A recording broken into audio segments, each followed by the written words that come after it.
Today there is a lot of good news from the Bakhmut direction. Here, Ukrainians finally managed to starve out Russian troops in a salient on the southern flank and collapse Russian defense by multiple kilometers at one time. Previously, I told you that after Ukrainians undercut Russians by moving along the canal and pushing Russians from their positions in front of Klishchivka, Russians in the forest were caught in the operational encirclement. Russian forces tried to resist for several days in anticipation that Wagner troops or airborne units would conduct an unblocking operation. Unfortunately for the Russians, the unblocking operation failed. Recently released footage shows that Russian forces tried to push Ukrainians from the tree lines in front of Ivanovsk in order to secure control over the fields and allow for a safe retreat. Russian forces even sent a tank to help establish control over the field and also provide cover for the retreating troops, but it was destroyed by Ukrainian artillery already on the approach.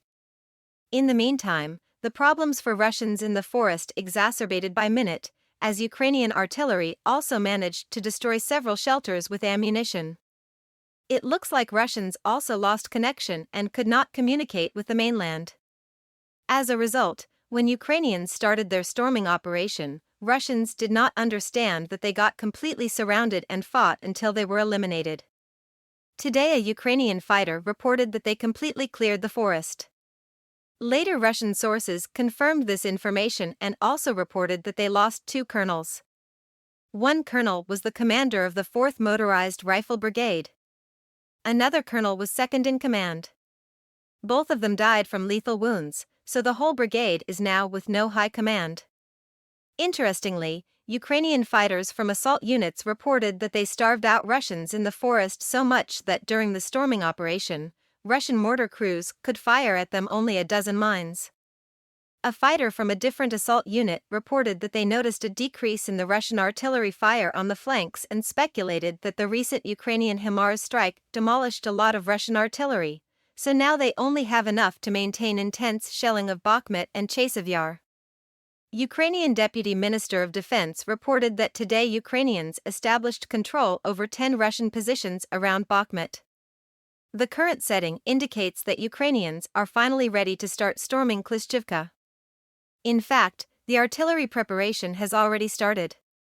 Recently released footage shows how a Ukrainian drone operator noted how 3 trucks delivered reinforcements to Klishchivka, which were then destroyed by Ukrainian artillery together with a small ammunition depot.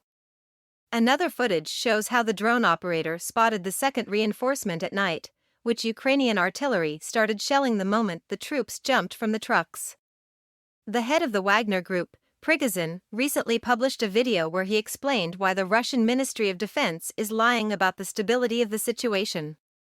He said that the Ministry of Defense is focusing on settlements instead of tactical positions, and in most cases in Ukraine, settlements are located in the lowlands and mean virtually nothing.